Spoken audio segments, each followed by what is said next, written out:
Yeah, fine. So Neil, if I'm right, my screen is visible. Yeah, yeah. Yeah, great. Yeah. So right now I'm going to stop. Yeah, fine. So look, hi everyone. So first of all, I'd like to welcome all of you to this webinar where we have invited Dr. Neel, who is an expert in this particular ML AI in the field of medical sciences. And in today's webinar, we'll be basically discussing about why was the requirement for artificial intelligence felt in the field of healthcare, and what is the roadmap which a particular student should follow in order to be a medical data scientist. So there are the few points on which we will be discussing today. Now the point is that you have registered to an event by TechMed, so you should have a little bit idea that who are we and why are we trying to conduct these type of events where we are calling speakers from across the world, because this is our fifth event, and all these fifth event the speakers were from different parts of the world. We had speakers for the last two events from US. Today we have from Switzerland, and in the first event we had all the speakers from India.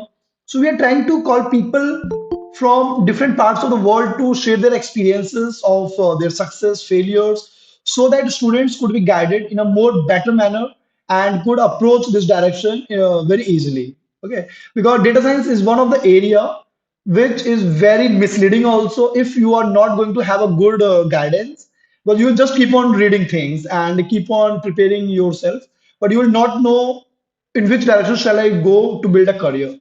So these are the different aspects upon which we'll be discussing today. And I'm really very thankful to Dr. Neel who gave his precious time, and we will be discussing all these things today in the event.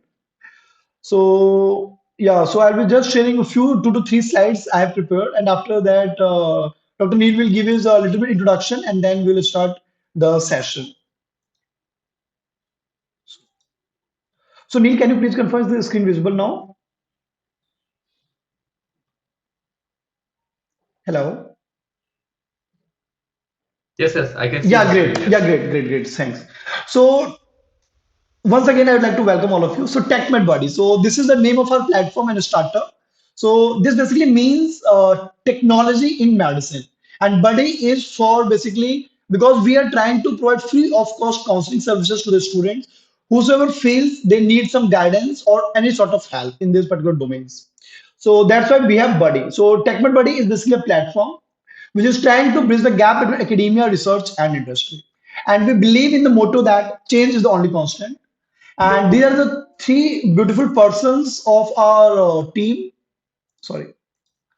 So these are the three beautiful persons of our hardworking people of our team, Aditya, Yashika, and Mini, who literally works very hard so that these event informations could be reached to you guys.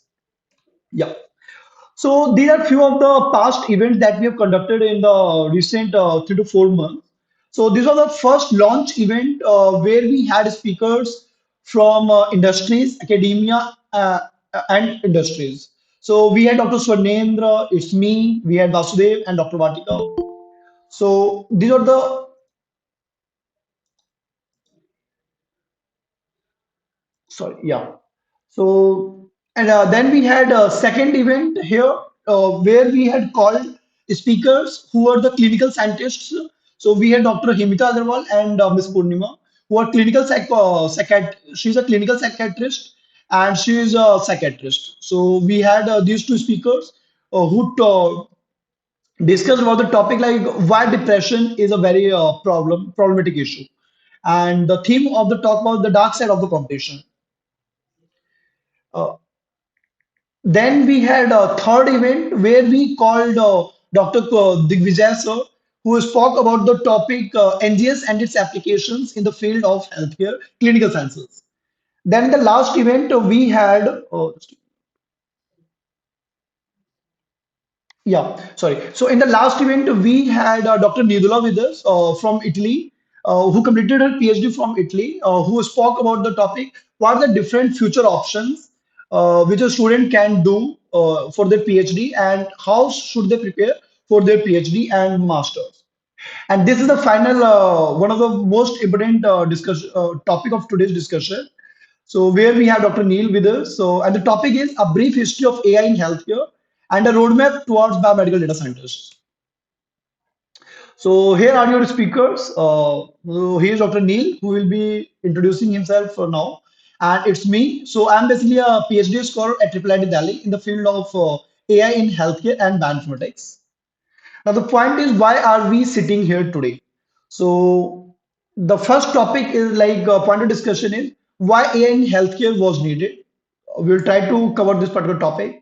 How AI emerged in healthcare, how to build a successful career as a medical data scientist, and what is the roadmap which a beginner student should follow towards this particular goal, and what are the most important thing for which we are sitting here today. And please, please, and please, it's a very humble request to all of you that please try to grab this opportunity to build network and connections with these particular groups that we have here. So it's all that we had that I had to speak here, and it's know about your audience. So today we are having the audience who are pursuing their bachelors in biological sciences. Who we have the BTech students from CSC and biotech. We have the MTech, CS, biotech, computational biology, and we also have few PhD scholars today in our audience. So it's all about the today's talk. And now I would like to over to you, Dr. Neel, and you can start the session. Thanks. Thank you, Alok, so much. So let me just present my screen. Sure, sure, sure. Yeah. Give me a sec.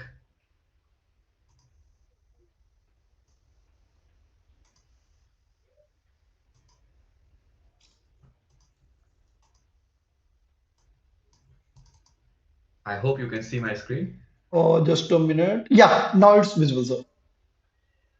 Well, thank you, Alok, for that introduction. I'm really pleased to be here with this group of enthusiastic students, biomedical students, as well as a few professionals as well.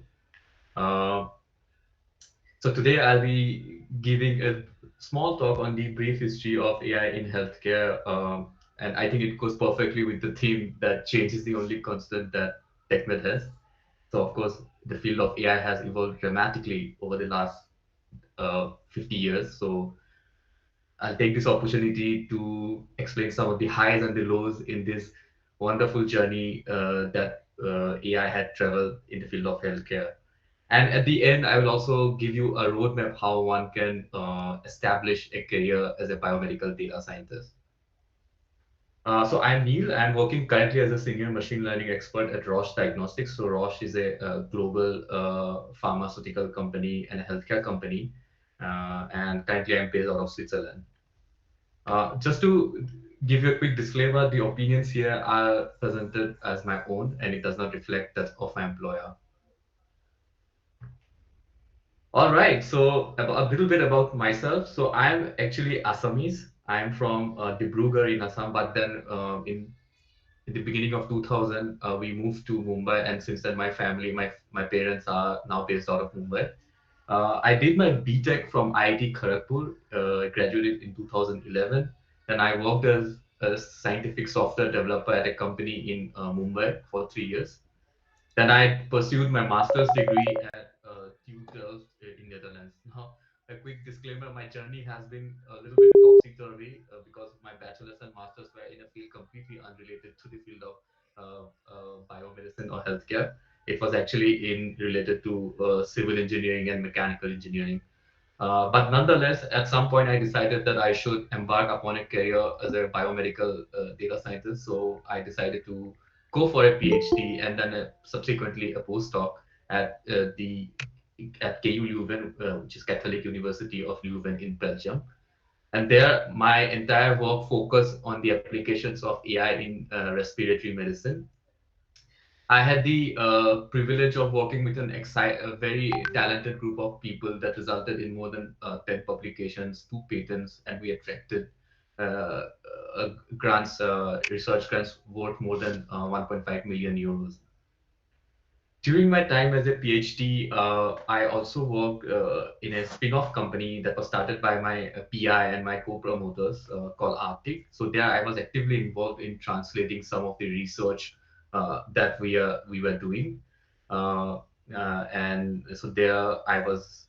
involved in developing a deep learning based spirometry quality control software that is today used by many players in the pharma industry. Uh, and currently, I'm working as a senior machine learning expert at Roche. I just joined at the beginning of this year, and I'm working as a technical lead in a big NLP project. So on the right, you can see the image of my journey that has taken, which is this is a picture of the St. Gotthard Pass in the Swiss Alps, and it has this very picturesque road, but again, it's completely topsy-turvy, and that is what my entire career has been from my bachelor's. But now, eventually, I am completely focused in the field of biomedicine.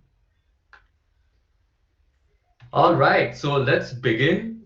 Uh, in July 2020, Google's DeepMind developed an AI system that could accurately predict protein structures with unprecedented accuracy and speed. Figuring out what shapes proteins, or essentially which are essentially chains of amino acids, fold into, also known as the protein folding problem that many of you may be aware of, it has stood as a grand challenge in biology for the past 50 years. DeepMind also released a database of over 200 million protein structure predictions that catalogs nearly all proteins known to mankind. Today, this breakthrough deep learning system is used by scientists around the world in different areas such as drug discovery, vaccine development, food security, bioinformatics. It has the potential to increase humanity's understanding of biology by orders of magnitude. AlphaFold is something I would say AI at its finest, but it took a long time, a long, tough journey to reach this point. A journey that was sometimes defined by wild optimism and sometimes by utter disappointments. So let us take a short walk through the corridors of history of AI in healthcare and learn how we have evolved to today's state of the art, the origins. Now, before the 1950s, people already had a fairly good understanding of what machine learning is from a biological perspective. For example, people knew what neural networks are because they knew how neurons work. And they also had a good understanding from a mathematical perspective, that is, how you would optimize nonlinear algebraic problems. And in the 1950s, a bunch of scientists from variety of fields, such as mathematics, psychology, engineering, came together and began to discuss the possibility of creating an artificial brain. In 1950, Alan Turing, a name that all of us are familiar with, proposed a thought experiment called the imitation game. I think there is also a movie by that name, by the way. Uh, but this is what is called as the Turing test. This test was designed to test whether a machine's ability to exhibit intelligent behavior. Simply put, if a human indicated in this picture by the label C, if a human is not able to distinguish between a machine indicated here by A from another human B in a natural language conversation, the machine is said to have passed the Turing test. And this actually became an important concept in the philosophy of AI, although it has also been widely controversial sometimes. In the summer of 1956, at a conference called the Dartmouth College in the US, John McCarthy, who was already a very reputed computer scientist, and his fellow researchers such as Claude Shannon, defined the term artificial intelligence or AI as the science and engineering of making intelligent machines. And they had this bold vision that really bold, that every aspect of learning or any other feature of intelligence can in principle be so precisely described that a machine can simulate it. Now this marked the beginning of AI as a research field, and today it is actually recognized as the birth of AI as a discipline. In 1959, Robert Ledley and Lee Lusted published an influential paper called the Reasoning Foundations of Medical Diagnosis uh, in a very prestigious journal called The Science, which is still very prestigious today, explaining the importance of reasoning processes in medical diagnosis and discussing the potential role of electronic computers. This work is widely considered by many today as the initiating paper that launched the field of medical informatics. Am I getting some echo? Sorry. This field is widely considered by many as the initiating paper that launched the field of medical informatics. They describe various mathematical methods like the Boolean algebra, Bayes theorem, and symbolic logic to help identify different diagnoses. And you can already recognize some of the Boolean operations on the image in the right to indicate the presence or absence of different symptoms in patients. And this was an image that was included in the original paper. After the Dartmouth conference, research in symbolic AI, which is a branch of AI, really took off. People were astonished that computers were solving algebraic word problems, proving theorems in geometry, and learning to speak English. Researchers were so optimistic and, may I add, sometimes irrational, that fully intelligent machines would be built in less than 20 years. So, what is symbolic AI? Symbolic AI is the term for the collection of all methods that are based on high level symbolic or high human readable representations of problems and logic. It involves explicitly defining the human knowledge and behavior rules into computer programs. This practice showed a lot of promise in the early decades of AI research, and it was mostly used to develop expert systems.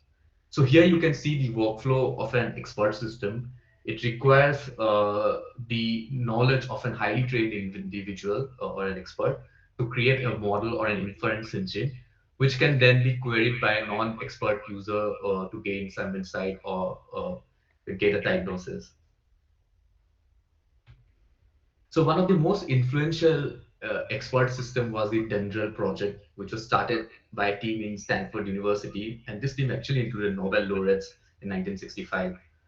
And it actually spanned several years. Its primary aim was to study how hypotheses is formed and how discovery is done in science. And for that, they chose a very specific objective that it was to help organic chemists in identifying unknown organic molecules by analyzing and interpreting their mass spectra and using knowledge of chemistry.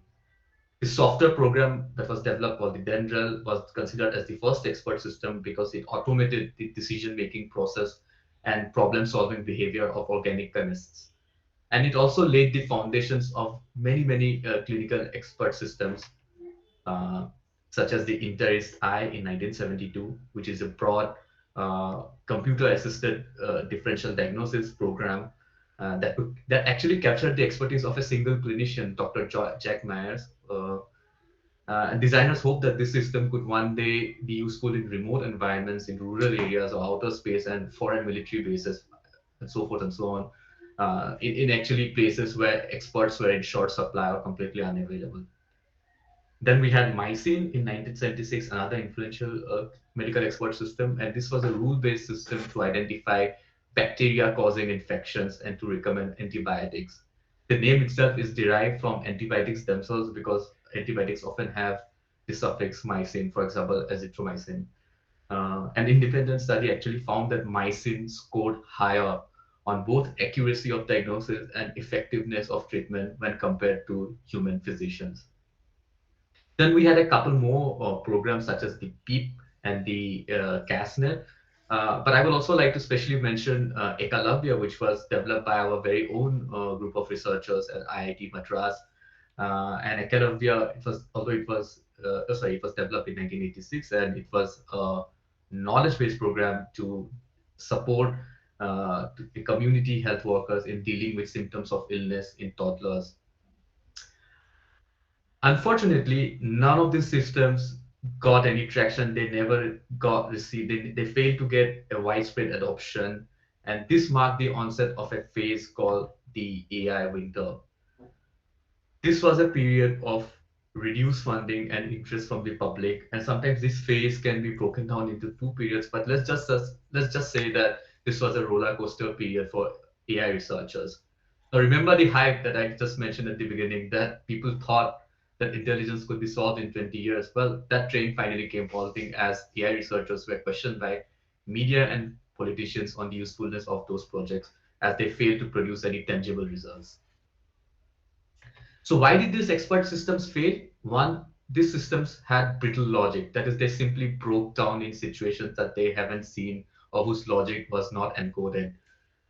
Secondly, getting hold of experts who are already like clinical doctors who are already overburdened with other work was simply too expensive, and defining the rules of these models was also very time consuming. And finally, there was the severe limitation on computational resources at that time. For example, the Interest Eye machine is said that it took 30 to 90 minutes just to process a single case. And as a result, expert systems failed to gain any adoption and they were reduced to pages in a history book. Okay, now the resurgence. Now, during the AI winter that I just talked about, a lot of innovation was already occurring in other areas of computer science, and this was brought about by the proliferation of microcomputers and new levels of network connectivity. The internet started at that time, just started coming into life, and this brought in a new set of fresher perspectives. Researchers and developers now realize that AI systems in healthcare must be designed to accommodate the absence of perfect data, but also incorporate the expertise of physicians.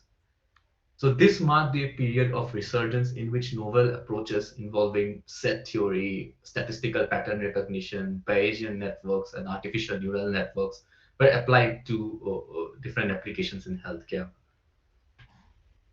So actually there were several other factors as well that also contributed to the comeback of AI methods in healthcare. The most important being that there was now an availability of massive genomic data sets.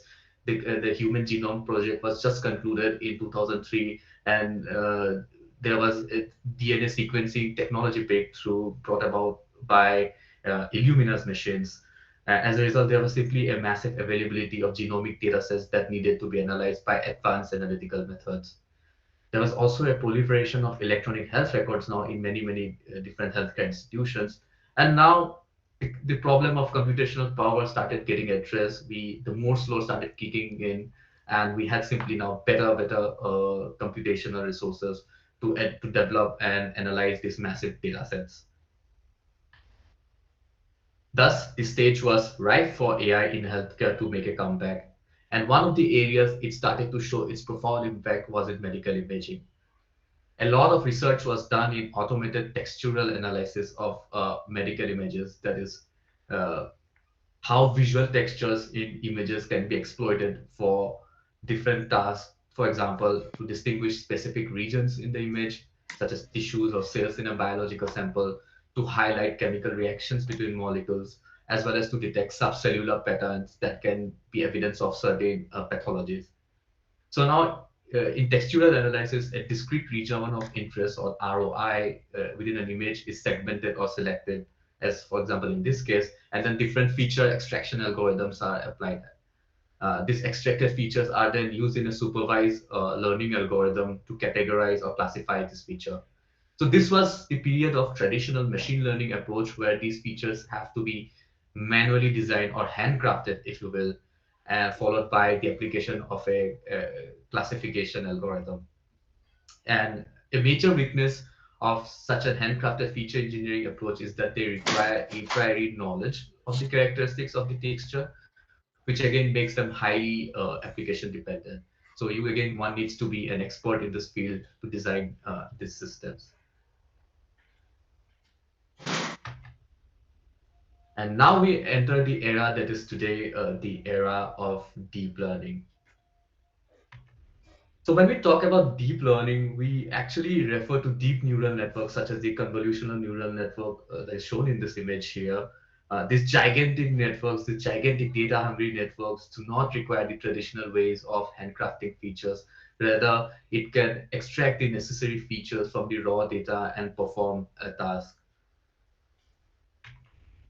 But deep neural networks was nothing new. There was already a lot of understanding, as I said, from a mathematical and biological perspective. In this case, for example, in the case of CNNs, people already knew how neurons in a visual cortex works, and this was already known before 1970. But there wasn't a lot of progress until a few researchers really pushed the frontiers of the field when it came to implementation.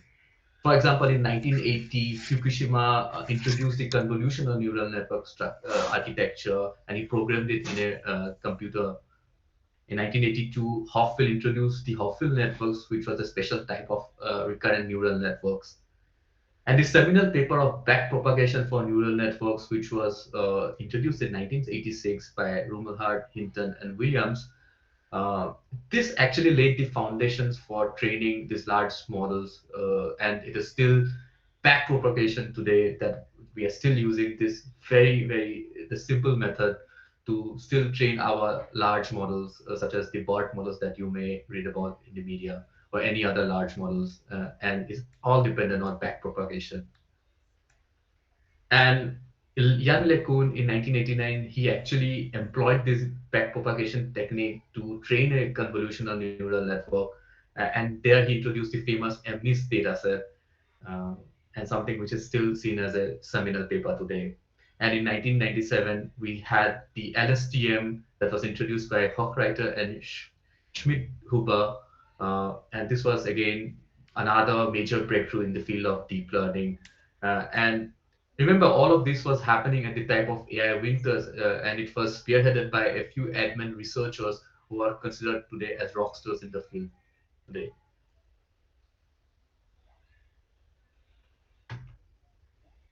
However, these DNNs required massive amount of datasets, and training them on large dataset still was a massive computational challenge.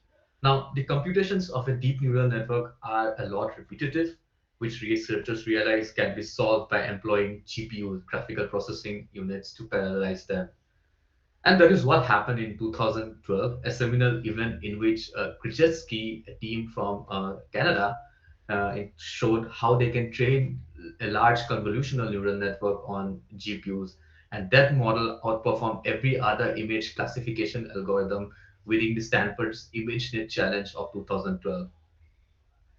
So you can see here in the seminal event in 2012 occurring, because prior to that event, you can see on this image here the error rates were so high, but then after the Krzyzewski's method of training the CNN, the error rates almost reduced by a half, followed by which subsequent improvements resulted in further reduction of this error rate.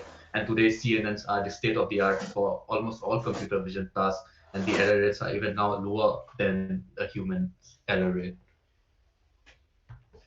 And this ushered an explosion of research papers on CNN applied to every possible type of medical imaging problems, covering different modalities and almost each every anatomy. So this was a review paper that I took from 2017, and you can see the top left image here, where the number of papers simply exploded from 2012 in an exponential fashion. Of course, there was not enough data in 2017 because this paper came out in 2017, but you can see this trend, and I think there were some newer papers where this trend continues in an exponential fashion, where the number of papers of CNN applied to different medical imaging problems keep growing.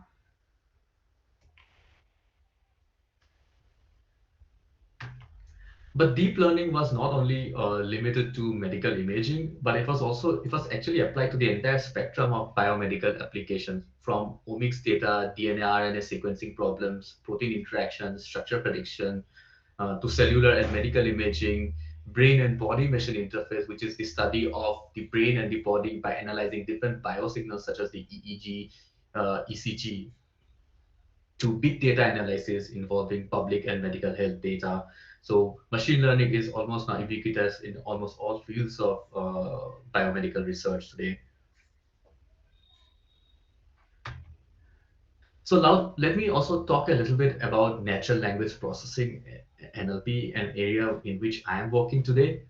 Uh, While applications of NLP were traditionally not taken as seriously as other biomedical applications, nonetheless, there exists a tremendous potential uh, in extracting valuable information and insights from medical notes.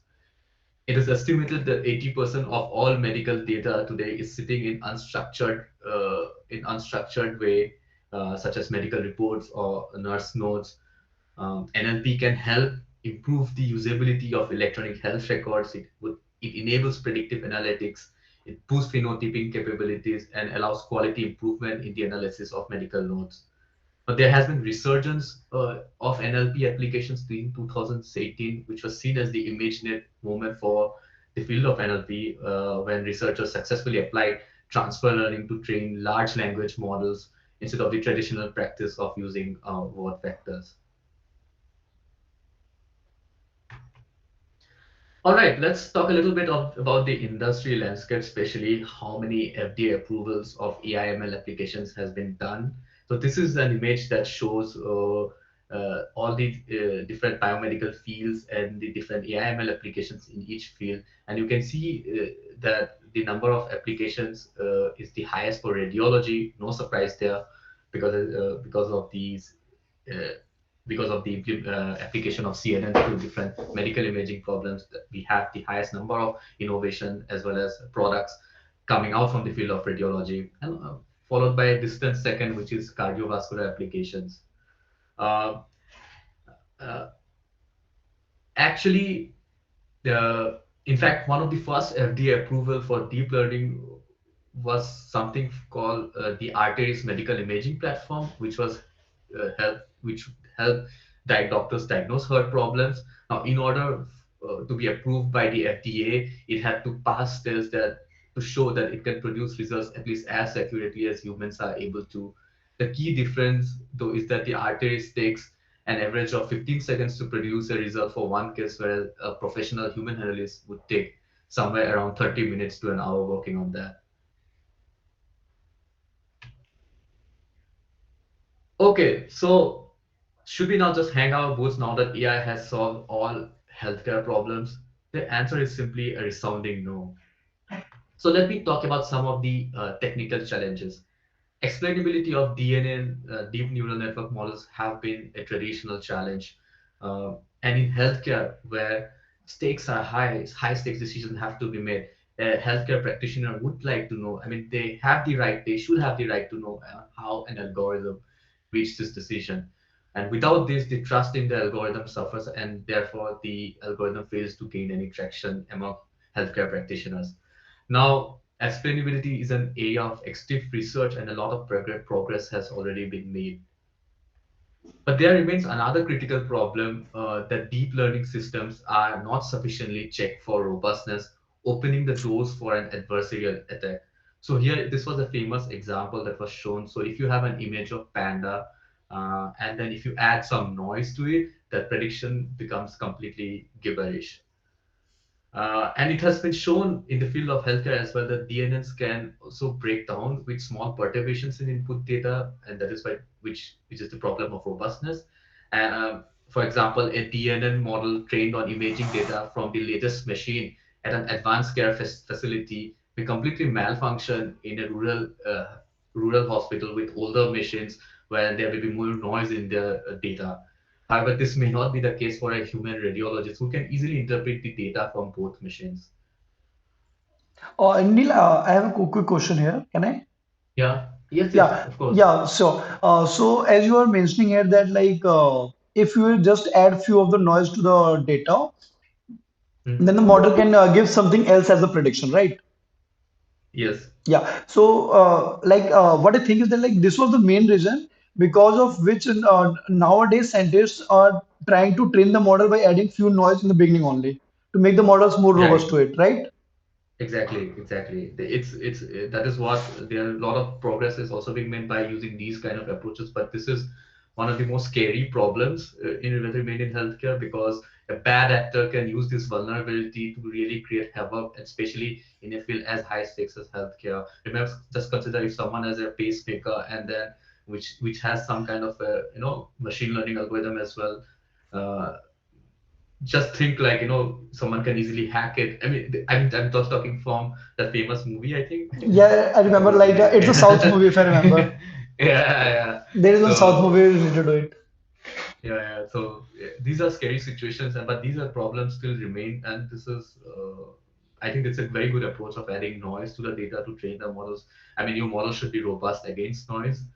uh, and yes, so I'm very happy that folks like you are looking into this very seriously. All right, so if we Yeah. go ahead,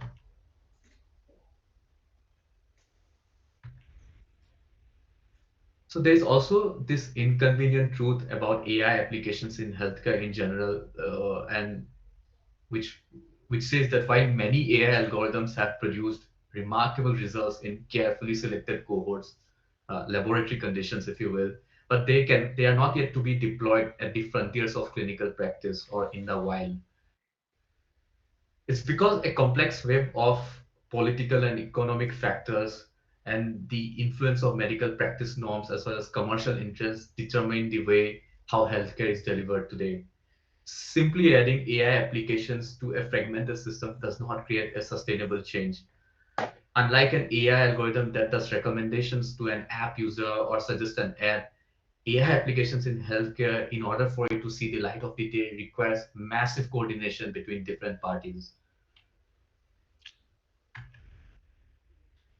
Issues related to regulations around data ownership, sovereignty, and transfer also remain contentious.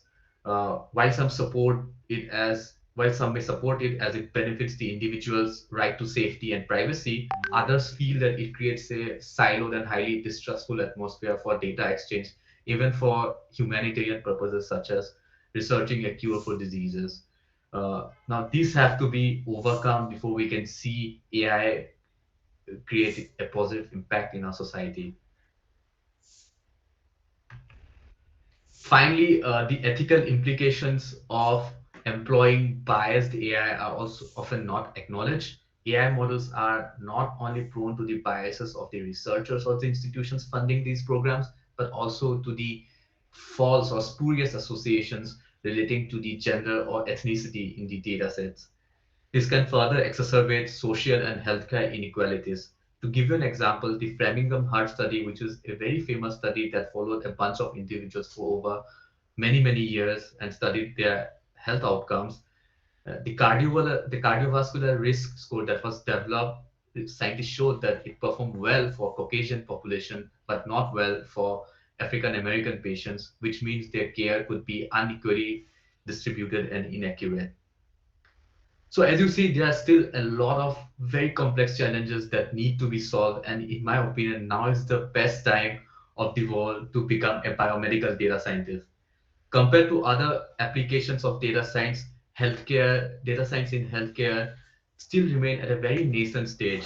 I feel that we are at the cusp of something truly momentous, and that will lead to a day when AI, ML, and other advanced analytic algorithms will be commonplace across the entire spectrum of healthcare. So this is a perfect segue now to discuss how students and professionals among you can embark on a successful career as a biomedical data scientist. The career roadmap. So one of the first questions that I often get is, what does it take to become a biomedical data scientist? Does it always need an advanced degree? Does it require experience with biological data? And recently, while talking to a data scientist friend of mine who works at a top internet company in the US, I was struck by how enthusiastic she was about transitioning to the field of healthcare. But despite being a very experienced professional, she was clueless on how to make this transition, as those jobs always seem to require a PhD or expertise with a particular type of biological data. In my opinion, transitioning to a healthcare field should not be difficult. And luckily today, there are many jobs out there that do not require biology specific expertise. So let me make this point a little bit more clear. Uh, so I would classify all the biomedical data science jobs into two aspects. One, the applied scientist. So these are the type of jobs my friend referred to, uh, in which one needs to apply a healthcare specific education and expertise to answer relevant research questions. For example, a bioinformatician, a biostatistician, or a pharma data scientist. And these jobs may require an advanced degree such as a PhD or a master's degree. Uh, then the second type of biomedical data scientist job is that of a research engineer. These jobs require technical know-how in a data science domain such as computer vision, NLP, or speech processing to develop scalable healthcare technologies.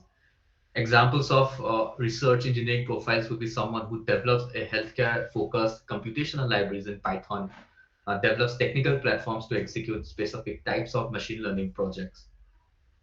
For research engineering profiles, healthcare specific education experience is not mandatory, but is a good to have. And luckily, we have many jobs that fall in the second category, and this could be an ideal transition scenario for those who are willing to enter the truly fulfilling world of healthcare data science. So this is an infographic that I took from the Analytics India magazine, which describes the data science trends, data science job trends in India. It was just, I think, published this year, and you can see most of the jobs in India, especially, are relating to data science, are in the field of BFSI sector, which is the banking and the financial services sector, followed by the e-commerce and the internet sector. And if you look at the pharma and healthcare, it is a measly 7.4%.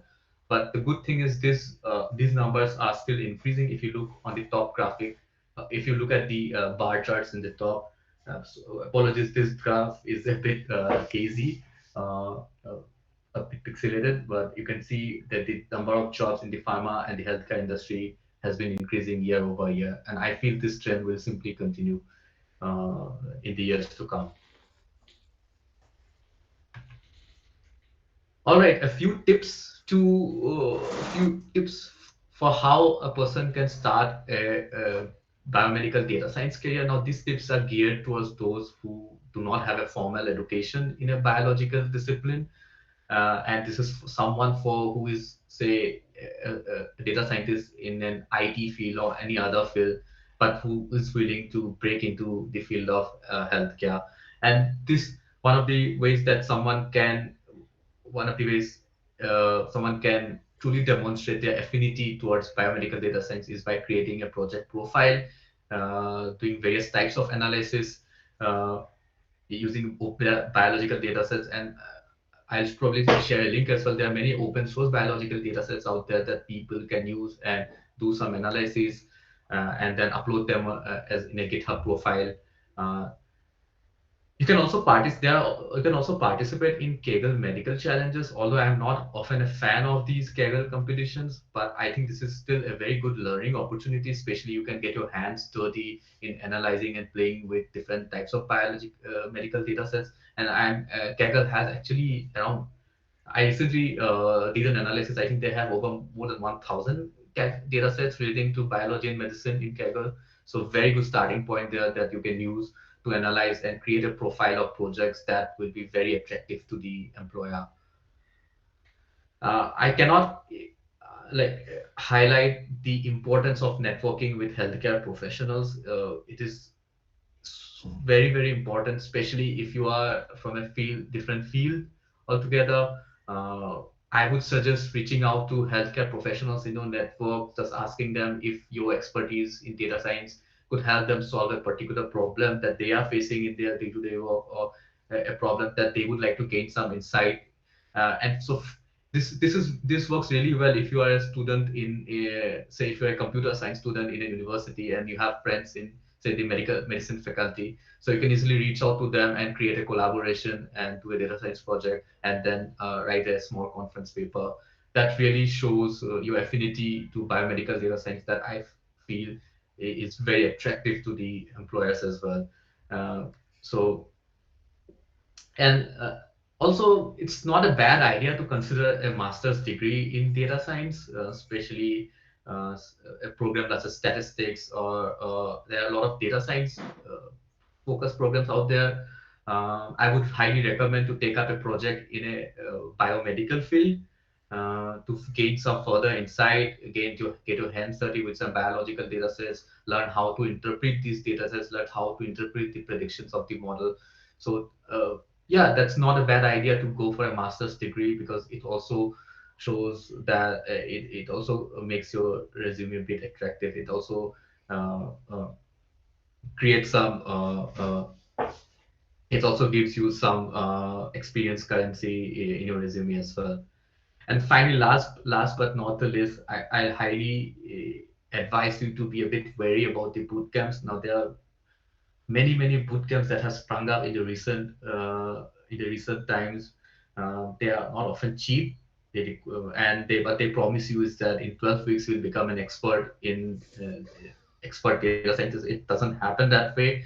Of course, if you just want to learn something, I would recommend you to first go through their syllabus or their curriculum. Ask your friend who's an experienced biomedical data scientist to think whether if this is a good idea to take that course or not.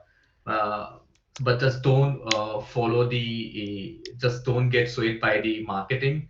Uh, be conscious that you are about to invest not only your money but also your time. Time is really, really precious. And I would actually advise, if you're able to find something open source, why not that instead of joining a boot camp? And finally, once you are there, and those of you, this is for those who are already in the field of who are already working as a biomedical data scientist, or even as a student, I acknowledge that it is sometimes very, very tough to land in such opportunities. Like, I'm specifically talking about getting a job as a biomedical data scientist. So once you are there, take this moment to appreciate that you have a very privileged opportunity to solve complex medical problems and to better the lives of patients using data science. At the same time, one also has to be prepared for a very steep learning curve. And I'm not talking about learning new machine learning algorithms. This learning curve will be dominated by concepts related to human physiology and biology, and one must do their due diligence in learning them. From my experience, you don't necessarily have to read a thick book on human biology. Ask for help from a medical professional, Google, YouTube, whatever it takes to deep dive into your project. When I started out, as I said at the beginning of my presentation, I actually had a mechanical engineering background. But so when I started out, the biology courses from Khan Academy actually were my best friend, and so it actually helped me get up to speed. And imbibing this knowledge of medicine will not only lead to better model development approaches, but it will also help where it matters the most, that is communicating a model's value to stakeholders from the healthcare community, which is clinicians, patients, and payers, etc. Also, once you are in such a role, try to learn as much as possible about the business, how your data science work can create value for the business. You're not creating something that will go into an abyss. So try to understand the healthcare ecosystem and how exactly your work will create value for the company and for the patients. And which brings to my last point, that is always put patients first. That is also Roche's motto. And what it means is always deeply think about whether your work poses any ethical challenges, whether it discriminates certain sections of the society, whether if it compromises their privacy or safety. Do not be afraid to raise your voice when you see this happening. Data science should be a tool for good, but it can also become a weapon of mass destruction. And with this, I conclude my presentation. And you can always reach me at my email and my LinkedIn profile. And now I am open to questions. Yeah. So first of all, I would like to thank you, Neil, for such a wonderful presentation. So I have one question here. Okay. Yeah. And the question is that like it was the general suggestion for the students or the persons who have approached the position of a biomedical data scientist. So what Mhm. would you suggest to a guy like Mhm. who likes to be an entrepreneur in this particular domain? So, what networking opportunity Yeah. and what is the different skill sets they should develop and how should they approach in that direction as an entrepreneur? Yes, that's a very good question. And although in my limited experience of working in a startup, and that's what I have seen from my uh, promoters or co-promoters are doing. Of course, one, you have as an entrepreneur, you need to know your stuff well. But secondly, if you have a good idea, especially, and that's what I have observed in most fields, especially in tech entrepreneurships relating to healthcare. So there will be an engineer who has this brilliant idea, but you need to collaborate with a medical professional who can give you a better insight into the problem. It's good to have a co-founder who can help you understand and who can help you understand the value that your innovation is creating. Um, so for those of you who are engineers and who have a good idea, I would really recommend reaching out to a healthcare practitioner where your innovation will be applied. Take Talk to them about these opportunities. Ask them if they would be interested. In our case, like my co-promoter, he started this startup. Uh, so he was actually an engineer like me, but then he actually created a founding team with three clinicians. And because these are very experienced clinicians, they also had a network of other uh, leaders across the biomedical in the healthcare field. So they were able to attract a lot of support, if you will, from the investors. So very good idea for engineers who are in the field of in this field to form collaborations with healthcare practitioners, and because that really improves the uh, successibility, if you will, of your venture. Right. Thanks. So, guys, we are open to all forms of questions. And as I Mhm. explained to you in the beginning, that this is a platform to build a network because you also Mhm. know that you can't learn all these things in a 1 hour or 1.5 hours of time. You're not going to learn Mhm. anything. Trust me on this. You will just get some idea what is this particular domain, how should we build a career in this particular domain, and get some ideas from the experts in this particular domain. So, please feel free to have your questions. Feel free to like unmute, be on camera, and ask whatever comes to your mind. It can be like academic question, it can be anything. Whatever comes to your mind, feel free to ask that. And your feedback also, like if you think Yes, I anything. would be happy to answer any questions. Say if you want to, if you don't know how to pursue education opportunities across in Europe, for example, or other parts of the world, yeah, you can always ask me these kind of Yes, questions. I have been through the journey, right. so open to questions. So suppose that you are a master student or you're a bachelor student, you can have your questions to how to go abroad Yeah. or something like that. Whatever comes to mind, just go ahead. Yeah, so Farhan have a Yes, question here. Farhan. Farhan, go ahead.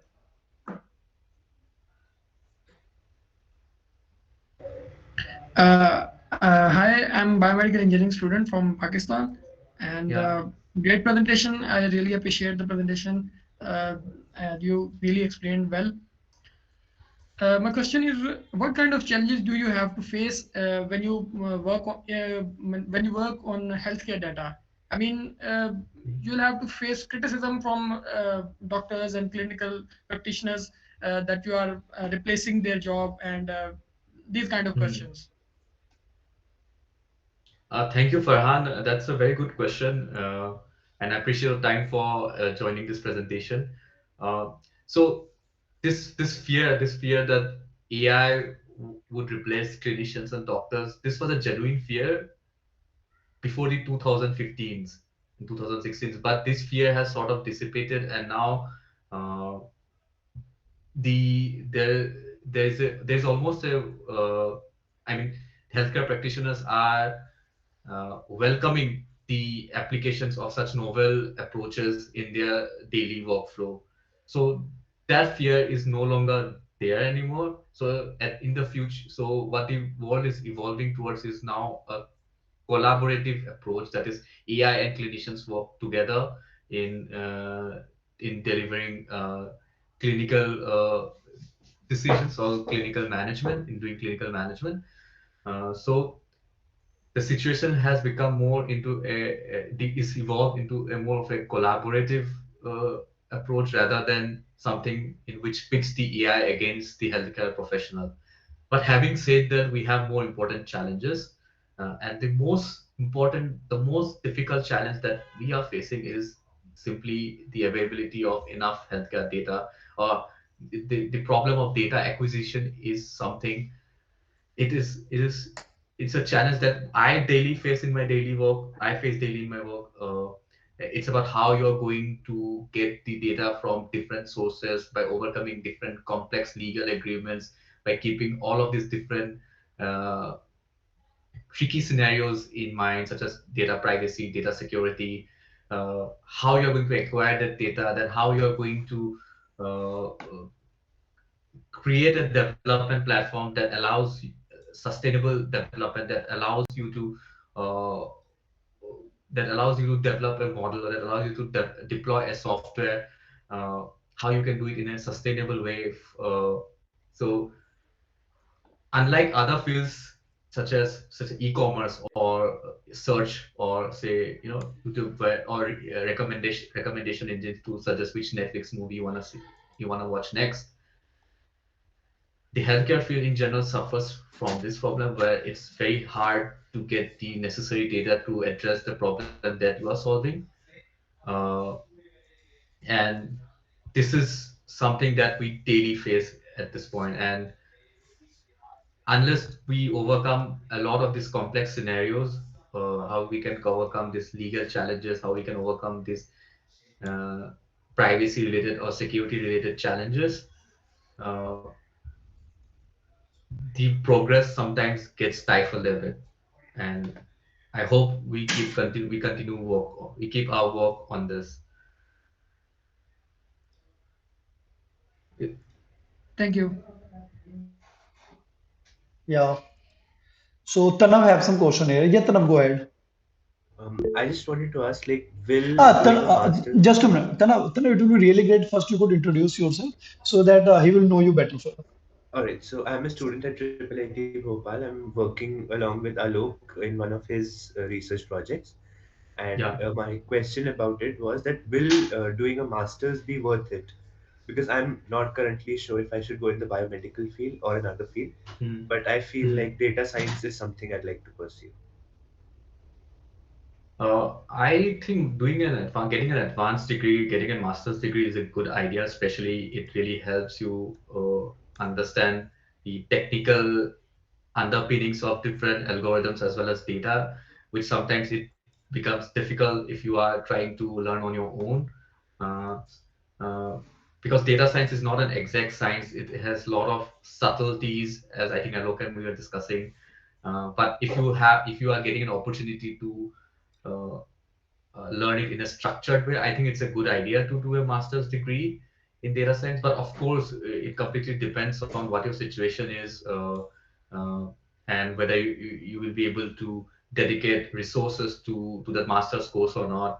Uh, but in my opinion, I think it's a good idea. It also improves your credibility on your resume, because when someone sees that you have a master's degree. Say if you have just a bachelor's degree in civil engineering, but then you have a master's degree in a data science related field, data science with a project in a biomedical domain. I think that creates instant credibility in the mind of the employers. Uh, but that doesn't mean that you cannot break into this field without a degree. But then the barrier of entry becomes lower once you have a master's degree. All right. Thank you, Neil. I just had one more question. Like, Yeah, I've been noting for fresher jobs, they're yeah, asking more of a data structure and algorithm or computer science related yeah. things for Hmm. even ML positions, which I feel are not exactly required for such positions. So, like, what's your opinion on that? Is having fundamental data structure and algorithm or competitive programming necessary to come into this field? Let me be honest with you. I also don't have that knowledge. Like, Okay. I think it is. It's okay. I mean, it's okay to know these things. I mean, I know by what I know it by reading a couple of Wikipedia articles or watching a couple of YouTube videos. It's okay to know, but then I don't think it's fair for like a data scientist to be asked how you can reverse a linked list for a machine learning position. I just don't think it's fair. And then when you see such a position that is being advertised that requires you to have knowledge, I would be really like very. It just makes me question the hiring manager's understanding of what data science is. Uh, I would be happy if that person asked me about my experience with different types of data science projects, how you handle different types of data. Uh, it would help if you have some knowledge about the machine learning algorithms. Uh, but at the same time, I genuinely don't think it makes sense to know this really computer sciencey topics. Uh, uh, I don't recommend like spending time at all on like lead code, for example. Yeah, actually, I and a few of my seniors were like giving interviews, and I we realized that like in the first, I think 2 or 3 rounds, it's purely lead Yeah, code, and then after that they go to ML specifications for yeah. That's the job roles that's such as the ML engineers, and for mm, those even yeah. big companies like ShareChat or Microsoft and others. Right. The reality in India is that for each position, it's so like competitive. So they just want to, get some this additional, yeah. They just want to find like the yeah, whatever the ideal package. But I genuinely don't think you need computer science. Of course, you need to know like what works best. Well, there may be some positions where you are working in a deployment setting, right? Where so there are again two parts. One is you are just doing data science. That means you are just analyzing data through Jupyter notebooks or what have you, gaining some insights, training models. But then there's also this deployment aspect. Now, if you are as a typically a machine learning engineer is also expected to not only do this training but also deploy it. So there it makes sense if you have some understanding of what makes an optimal program, if you have some understanding of what how to write a good software. So yeah, so for ML engineer position, it makes sense to have to be acquainted with good software engineering principles, but at the same time knowing how to reverse a like this or like going into the nitty gritties of computer science, I just don't think it is required because it's such a highly applied field. Yes. Uh, Thank you so much. mm. So Prithvi have some question. Yeah, Prithvi, go ahead. Hi Neel, I'm Hi, working as a Prithvi. machine learning engineer Yeah. and I'm interested in drug designing. So, can you suggest me some resources where I can learn AI related to drug designing and drug discovery? Uh, tr- Truth be told, like the field of AI is so huge that it's impossible to know what's happening in each field. I'm personally my niche is more into NLP and computer vision, which is applications of deep neural networks for in various CT or MRI types of images. And lately, I'm working in NLP, so I am not well versed with the resources in drug design and discovery. But having said that, uh, there was a course someone launched recently. I have to review that course. I still haven't gone through it. But can you ping me personally on my LinkedIn, and then I'll follow up with you to find that resource for you. Is that okay? Yes, Neel. Yeah, thank you so much. Right. Yeah, and All right. for your quick information, I have posted like Neil mine and also our official LinkedIn page ID or ID over the chats. Okay, so you can follow him over the LinkedIn. And like his question, like I guess on Coursera there is some course related to AI for drug discovery. I think so. Yes, there are a few courses, Well, and actually, like I am not the right person to guide this because I'm simply not an expert in drug definitely. discovery. There are a lot of other people, but I can help you connect with some few people who are experts. So maybe then we can take this conversation offline. Yeah, sure, definitely. Yeah. So, guys, anyone else have any question? Please go ahead.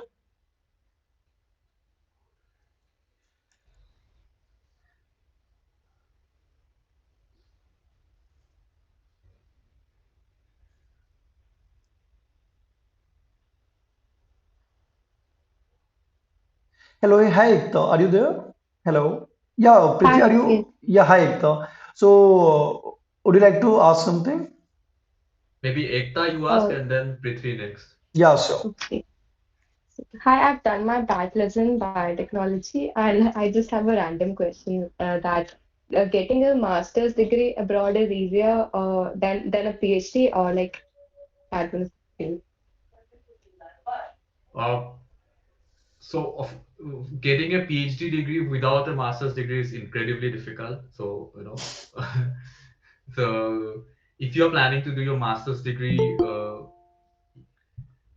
I think in abroad there are a lot of good options. I'm not sure what is your like target country. Uh, Traditionally, I have not been like a big fan of going to the US. I always like the European way of living life and having a work-life balance, and have really good educational opportunities. So my entire education uh, framework is based around the European education. Uh, so here, the positive, if you want, assuming that if you want to apply to a good university in Germany or Netherlands, uh, there are a lot of good universities out there, first of all, and also the tuition fees and the cost of living may be quite lower than what you would see in the US. But of course, at having said the same time, there are other challenges in Europe. For example, language being the main issue here. But of course, for these data science type of jobs, English is always the main mode of communication. Uh, but in the US, the opportunities are simply like immense. Like I haven't seen anyone who has gone there, done a data science degree, and was not able to find a job. Like it is just too easy, I think, over there. But again, it has its own different set of challenges again. And Like, for me, the main yeah, yeah. For me, it was always about like having an easy going work-life balance. And for Europe is the best place, in my opinion, when it comes to that. yeah, because US is very costly also. Like, Maybe yes, yes. Actually, I meant to ask that if a person does a bachelor's and master's from India and then do the PhD abroad, or like we Hmm. should do bachelor's from here and then rest from abroad, which one is like comparatively better? Uh, I think if you uh, take a master's opportunity now, then you getting a PhD degree getting a PhD opportunity becomes much easier in abroad. So, especially say if you're doing a master's for some university, and you can easily like talk with your department head, for example, and continue with the PhD.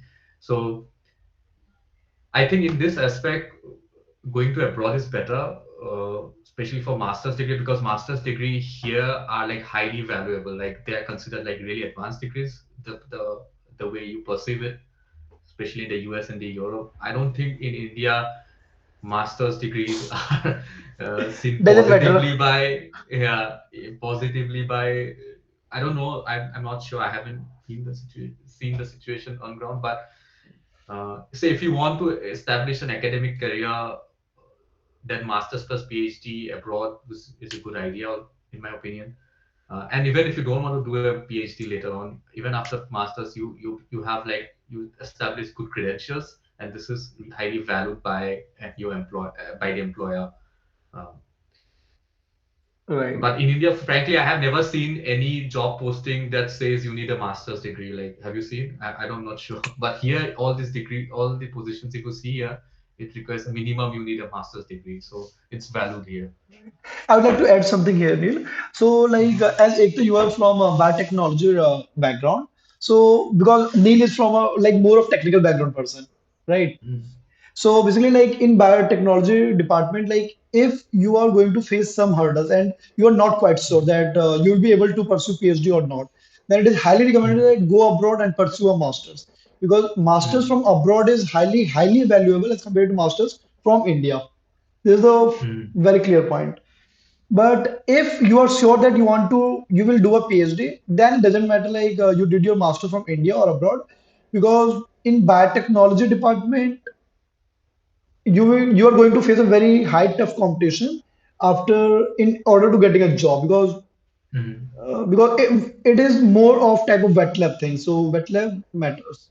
So it is always recommended like go abroad if you're not sure you will be able to do a PhD or not, but if you're quite sure you will do a PhD, then you can look for you like abroad also and India also. But definitely, like as Neil says, like if you will do a master's from abroad also, then you'll have very high chances of pursuing your PhD from abroad as well.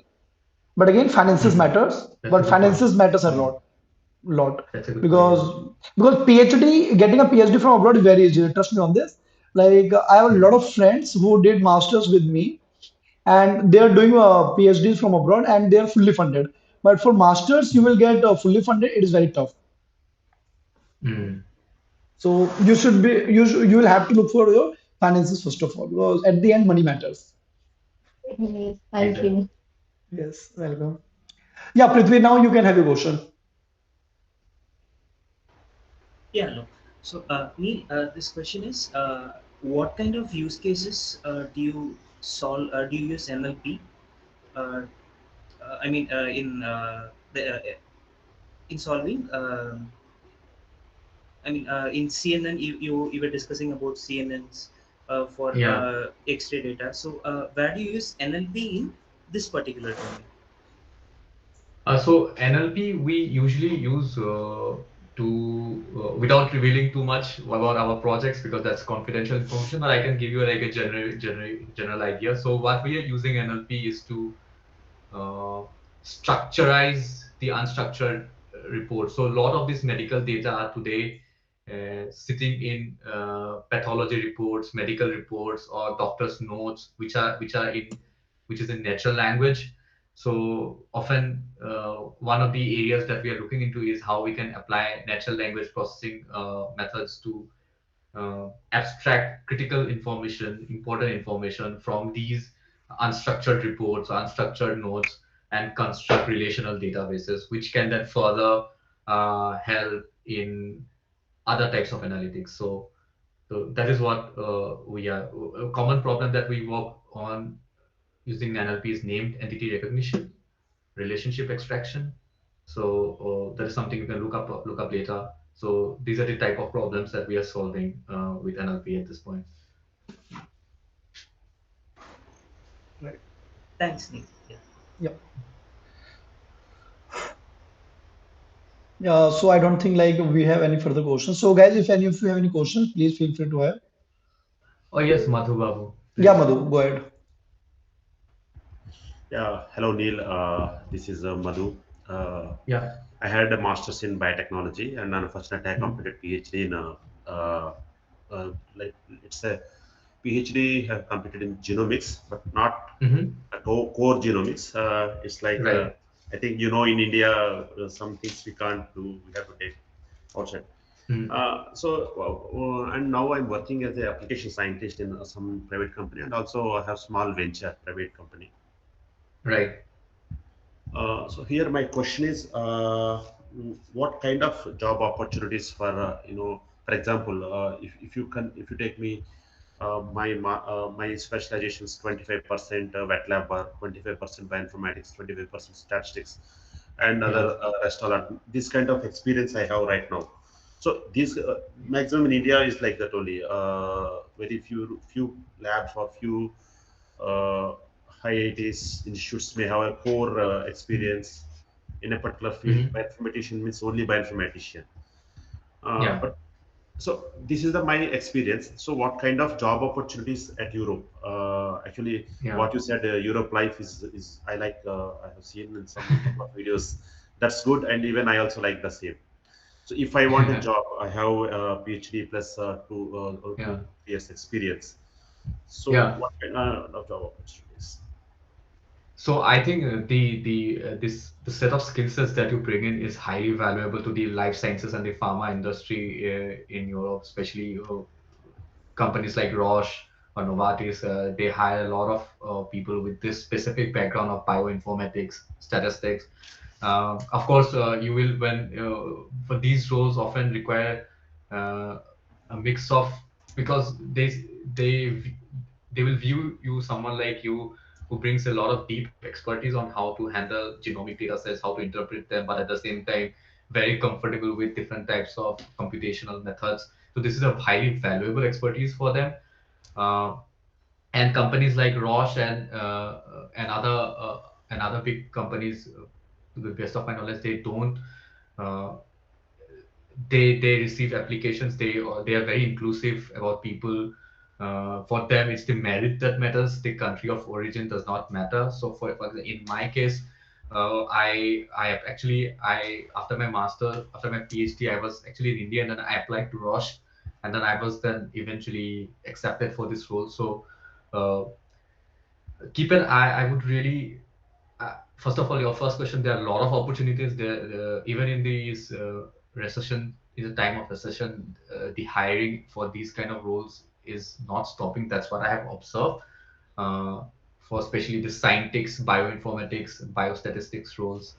Uh, this is often seen as a critical roles as well by some of the life sciences companies. Highly encourage you to apply. Of course, some you may not get like an immediate response sometimes because the Yeah. especially in a country like Switzerland, uh, the competition is really tough because they are yeah, the number, because the salaries are like almost at par at the US level, plus they have a very stringent immigration policy that you need to fulfill Yes. a certain quota, but nonetheless companies do not discriminate based on your country of origin, so I highly Yes. recommend you to apply. And Yeah. yeah, and you can also think about doing like a postdoc if that is something you prefer, and then transition there from, Yes. because getting a Yes. postdoc, in my opinion, is much easier than getting into this industry. And once you are here, you can establish your network, and then you can Okay. transition to the industry. Right. Right. My another my doubt is so if we want to start like this machine learning kind of work set in India, Mm. so what kind of things we need to for see, for example, if I want to develop a machine on algorithm or for disease diagnosis, okay, Mm. so what kind of things we need if we want to start up? That's a very broad question. I think first of all, Yeah. you need to have like a very defined problem, right? And Yeah. as I talked to Alok regarding, I think it makes more sense if you bring in like a clinical expert as well, and then like first form your define the problem with your, and form like a co-founding team, I think. Yeah. And once that is defined, the technical problems will can be solved. But first of all, I think defining the business value value proposition that your algorithm can bring about, I think it's very important to know these things before you can start developing and devoting time to that. But Yeah. coming then to the technical challenges, of course, getting the data set Yes. and no Yes. get no yeah, getting data set is will be your biggest challenge. First of all, Yeah. modeling, not the Yes. modeling, but getting the data set. Yes, yes. Actually, I have a startup company like molecular diagnostics in India, particularly in Andhra Pradesh. Mm, So I have a couple of associations with various hospitals here. So okay. I can get a good number of, I think, samples from here. Mm, mm-hmm, So if I want to develop a machine learning algorithm or a particular target disease like cure cancer or mm, cancer or anything like take as example as a cancer, okay, we can mm, get a good number of. So what kind of formalities like some with ethical company approvals or some other approvals we may need to take, okay, mm. so do you have any this kind of so a list of like these are the parameters if you want to take a algorithm or you want to develop a machine learning model. So what a list of requirements or documents? Do If you you're have asking any from idea about on from that? the point of regulatory point of view, unfortunately, I Yes, do not yes. have a lot of experience Okay, worked on that. okay, okay, Yeah, okay. yeah. Yeah, okay, okay, okay. Yeah, actually, you have given a very good, Yeah, that presentation and everything. Really yeah, good. It's nice meeting to you here. And actually, I my want to pleasure. learn so many things from you, and you have very good, deep knowledge in bioinformatics and all programming languages. I have a superficial knowledge, I would say, but I try to Yeah, dip my yeah, beak in everything. yeah. Actually, we have I have a minimum knowledge in some programming language, one or two languages. Actually, I'm a biotechnologist, molecular biology, my wet lab work. But because of my genomics work, I have learned some skills in analysis. But you have presented very well, and you have given very detailed history about the machine learning. I have never seen. I used to follow so many YouTubers, but I have not found any this much information here. Only I could able to find this very Yeah. good. And Uh, here my let's see. I will touch with you in the LinkedIn. So please Definitely inform happy me if any to. postdoc opportunities or if you are Yeah. aware of that. Definitely, I will Of be in touch course. with you. Yeah, Definitely. sir, like Of I would course. like to ask something. Sir, what type of data access do you have? What is the type of the data you Uh, have? First of all, I Alok, don't call me sir. It sounds weird. No, I no, have no. to be I'm quiet not calling again. you like I'm calling you yeah, Neel yeah, only yeah. Neel. Okay, I'm calling you Neel. Neil, no So problem. I'm asking this question to Madhu sir that what is No the type problem. of the Let's see. data? See, Okay, fine. we, So we I'm have the calling same Madhu field. only. Yeah. yeah. So what is the type of the data that you are having? Like clinical Yeah, data. So what type of data? yeah, yeah. Presently, I'm not having any data, but I Hmm. can generate some data. Okay, like see, I have some association with some, here one oncology hospital is there. Hmm. So, and I have some pathologists, and I have some orthopedic specialties. For example, Hmm. I can get so many X-rays from my laboratory. Hmm. Okay, I used to give to the patients, and so many patients used to visit our lab because it's a central laboratory, diagnostic laboratory. So, moreover, we have good associations with the various hospitals and doctors. Okay. So, same data set I won't get daily, but as per my knowledge, I think repeatability of data is very very important for machine learning. I think 10,000 models may need for develop one kind of. I'm not sure. I think Neil has to tell that. I'm not sure how much data set required for a develop particular algorithm, but I can get hundreds, maximum hundreds data sets for a particular I disease. think Madhu, for these kind of questions, you should. It's important for you to like collaborate with a data scientist such as Alok Anand, who can or someone like Yeah. who can really then give you some heuristics on how much sample size, what is Yes. the sample size you would need to. Yes. Yes. Yeah, then I think it's a good idea to collaborate. So this is where the collaboration is important. Yes. Right, Yes. right, right. And let me tell you, like this is our main motive basically. So we are looking for Mm. like most probably by the mid of next year, we'll be starting working on some projects. So we are trying to get people like because I am a medical data like I will not call myself a medical data scientist, but I have the knowledge of data science and I have the knowledge of biomedicine also. So because my bachelor's formal training is in biomedical sciences, so I have the Yeah. knowledge now of both the subjects. So I'm basically trying to form a startup who will be working in the direction of precision medicine. So we Okay. are trying, yeah. So we are trying to get people who will be expert in genomics, who will be expert in machine learning type of stuffs, and who will be expert in Hmm. the different aspects of bioinformatics. So we are trying to find Okay. such type of people so that we can try to think of to build some platform. Mm. Good. Awesome. I That way, wish Good. you ask all you your to. successes. Yeah. Keep us That's informed. good. That's good. Definitely, I will be.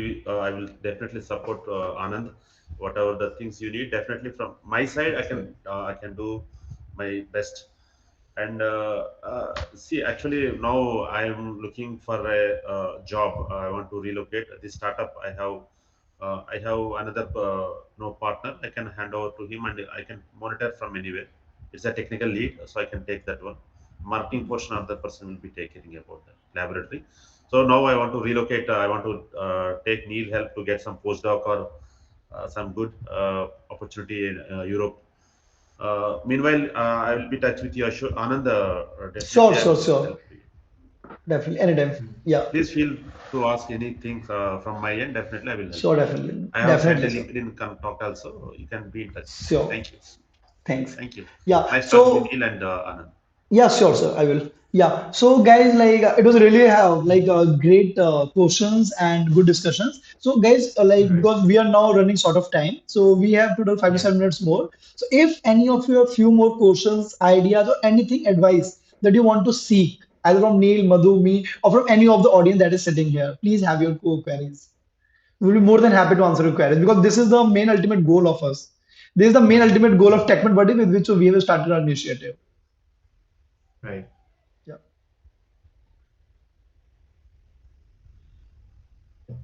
I don't think so. Like anyone have anything? Okay. So it's fine. Like if nobody has any questions. So guys, it will be really great if you all could switch on a camera for a few moments and we could have click a picture and then we can discuss the call. Yeah. So people are discussing the call before that only. Yeah, fine. So Neil, can you please stop the presentation so that the screen will be shifted to the Okay. phone. Aditya, can you please yeah, yeah, thanks. Yeah, Ekta and Sai, can you please switch on the camera? It will be really great. Ekta and Sai, are you there? Hello. I guess they're, yeah, fine.